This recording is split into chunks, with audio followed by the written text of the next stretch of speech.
Welcome to my channel. প্রিয় শিক্ষার্থী বন্ধুরা, তোমরা যারা পঞ্চম শ্রেণীতে পড়ো তাদের জন্য এই ভিডিওটি। এই ভিডিওতে আমরা আলোচনা করব প্রথম পর্যায়ে ক্রমিক মূল্যায়নের যে 2022 সালে যে গণিত প্রশ্ন তোমাদের স্কুল থেকে দেওয়া হয়েছে, সেই গণিত প্রশ্নের যে সেই উত্তর এবং প্রশ্ন সব আলোচনা করব। তো প্রথম থেকে শেষ অবধি ভিডিওটি দেখো, তাহলে প্রত্যেকটা প্রশ্নের বা প্রত্যেকটা অঙ্ক তোমরা সুন্দরভাবে বুঝে যাবে এবং শিখে নাও। সেইগুলাই তোমাদের স্কুলে করে জমা দিতে হবে, তাহলে তোমরা কিন্তু যে 10 নম্বরের তোমাদের প্রশ্ন, সেই 10-এ 10 পেয়ে যাবে। তো চলো প্রশ্নটা আমরা শুরু করি। প্রথমে তোমরা এই জায়গাটায় তোমাদের বিদ্যালয়ের নাম তোমরা নিজেরা লিখে নেবে। তারপর তোমাদের ছাত্রছাত্রী, তোমরা যারা ছাত্র তারা তোমাদের নিজেদের নাম এই জায়গাটায় লিখবে, এখানে রোল নম্বরটা লিখবে আর এখানে তোমাদের বিভাগটা লিখে দেবে, তাহলেই হয়ে যাবে। এইটা লেখার পর আমাদের প্রশ্নগুলো করব। তো চলো আমরা প্রশ্নগুলো শুরু করি। 1 নম্বর দাগে কি আছে দেখো, নিচের প্রশ্নগুলি উত্তর লেখো। এখানে তোমাদের হাফ করে নাম্বার আছে, 4টি প্রশ্ন আছে 2 নম্বর। এই যে প্রথমে আছে শূন্যস্থান।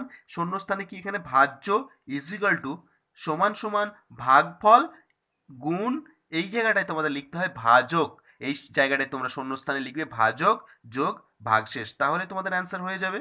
তারপর খ নম্বরটা কি বলেছে দেখো, 520 সেকেন্ডে কত মিনিট কত সেকেন্ড। এটা যদি আমরা 520 সেকেন্ডকে যদি আমরা মিনিট করি, তাহলে 60 দিয়ে আমাদের ভাগ করতে হয়। তাহলে 60 দিয়ে ভাগ করলে যেটা আমাদের দাঁড়ায় সেটা হচ্ছে 8 মিনিট 40 সেকেন্ড। এই জায়গাটায় আমি লিখে দিয়েছি দেখো, 8 মিনিট 40 সেকেন্ড। তোমরা লিখে নাও প্রত্যেকে। তারপরে গ সা গু কথাটির পুরো নাম কি? এটি তোমরা লিখবে গরিষ্ঠ সাধারণ গুণিতক। গরিষ্ঠ সাধারণ গুণিতক, এটা লিখে দেবে তোমরা, লিখে নাও। তারপরে দেখো 96 ঘন্টা। 96 ঘন্টা কত দিন? আমরা 24 ঘন্টায় একদিন জানি, তাহলে 96 ঘন্টাকে 24 দিয়ে ভাগ ভাগ করলে যেটা পাবো আমরা 4 পাবো, তাহলে 4 দিন। এই জায়গাটা যেহেতু জায়গা নেই সেহেতু আমরা ভাগ করে দেখাবো না, আমরা সরাসরি উত্তরটা লিখে দেবো। তারপরে দেখো 2 নম্বরে কি বলেছে, সংখ্যায় লেখো। সংখ্যায় লিখতে বলেছে, এটি কথায় লেখা আছে এটা যে 52,229। তাহলে আমরা লিখবো 52,229। দেখো 52229 লিখে দেবে, তাহলেই কিন্তু তোমাদের অ্যান্সারটা হয়ে যাবে। 3 নম্বর দাগের কথায় লিখতে বলেছে, এখানে দেখো 65,215 আছে, তাহলে আমরা এখানে কথায় লিখে দেবো 65,215, তাহলে আমাদের অ্যান্সার কিন্তু হয়ে যাবে। তারপরে নেক্সট আমাদের 4 নম্বর দাগের কি বলেছে দেখো, 4 নম্বর দাগের বলেছে যে ভাগ প্রক্রিয়ার সাহায্যে গসাগু নির্ণয় করো। এখানে 22 আর 33 আমরা ভাগ করব ভাগ প্রক্রিয়ার সাহায্যে। প্রথমে 22কে 22, 33 দিয়ে 11 হলো, এবং এই 22টাকে আবার পুনরায় এখানে নিয়ে আসবো। তোমরা সবাই প্রত্যেকে এর আগে ক্লাসে গসাগু লসাগু ক্লাসে দেখেছো, সেখান থেকে এগুলো শিখিয়েছি তোমাদেরকে।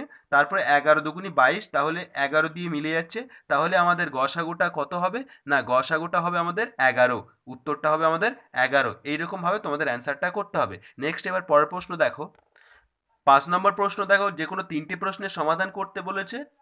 2 করে নাম্বার আছে। তোমাদের প্রথমে যেটা করতে হবে সেটা পড়াটা ভালো করে পড়তে হবে। পড়ে তোমাদের এইখানে তোমাদের ছোট করে সুন্দর করে লিখতে হবে, কারণ জায়গাটা খুবই অল্প। তোমরা বুঝে নাও এবং তোমরা খুব সুন্দর করে ছোট ছোট করে লিখে নেবে।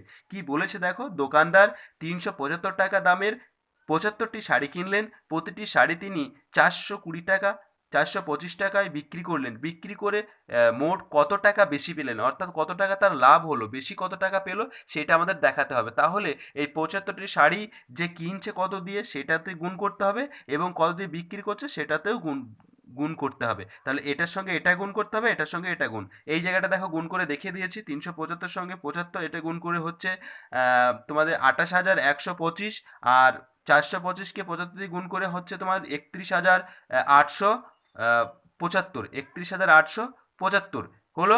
এবার এইটার সঙ্গে এটা দুটোর মধ্যে যেটা বিক্রি করছে এটা বেশি হচ্ছে, তাহলে এটার থেকে এটা বিয়োগ করলে যেটা হচ্ছে 3,750, তাহলে আমাদের অ্যান্সারটা যেটা হবে সেটা হচ্ছে সব থেকে বেশি টাকা পেলো, সে বেশি টাকা, মোট বেশি টাকা পেলো 3,750 টাকা। এরকম ভাবে তোমাদেরকে করতে হবে অ্যান্সারটা। তারপরে খ নম্বর দাগেরটা কি বলেছে দেখো, যে বিনামূল্যে 1285টি বই স্কুলের সব ছাত্রছাত্রীর মধ্যে সমান ভাগে ভাগ করে দেওয়া হলো। প্রত্যেকে 5টি করে বই পেল। ছাত্রছাত্রীর সংখ্যা কত? তাহলে 5 দিয়ে আমাদের 1285কে ভাগ করতে হবে। খুবই ইজি এই অঙ্কটা, তোমরা এরকম ভাবে ভাগ করে নেবে সরাসরি। 5 দুগুণে 10, তারপর হচ্ছে 2, 5 5 25, 25 3, 28 থেকে 3, আচ্ছা 5 নেমে আসলো, তার 5 7 35 মিলে গেল, তাহলে 257 জন আমাদের ছাত্রছাত্রী আছে। এটা তোমরা সুন্দর করে লিখে দেবে, এটা লিখে দেবে তোমরা। তারপর দেখো গ নম্বর দাগেরটা কি বলেছে, যে এক ব্যক্তি 60,000 টাকা তিনি 2,500 টাকার স্ত্রীকে, 10,500 টাকা পুত্রকে দিলেন, বাকি টাকাটা তিনি দান করলেন, তাহলে তিনি কত টাকা দান করলেন? তাহলে আমাদের এই দুটো যোগ করে এটার সঙ্গে বিয়োগ করতে হবে। দেখো আমি এই জায়গাটায় ধরবে না বলে সরল আকারে করে দিয়েছি, তোমরা 60,000 বিয়োগ তারপর ব্র্যাকেটের ভিতরে 2,500 আর হচ্ছে 10,500 যোগ করবে 13,000 হবে। এই 13,000 থেকে 60,000 বিয়োগ করে দিলে হবে 47,000। এই 47,000 টাকা তিনি দান করে দিলেন। উত্তরটা তোমরা লিখে দেবে, দান করলেন কত? 47,000 টাকা। তাহলে তোমাদের অ্যান্সারটা হয়ে যাবে। এই তিনটি তোমাদেরকে করতে বলেছে অঙ্ক পরীক্ষায়, তোমরা এই তিনটি সুন্দর করে করলে তোমাদের যে 6 নম্বর আছে তোমরা 6 নম্বরই পেয়ে যাবে।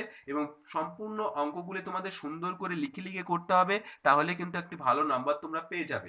অর্থাৎ 100য় 100 তোমরা নাম্বার পাবেই।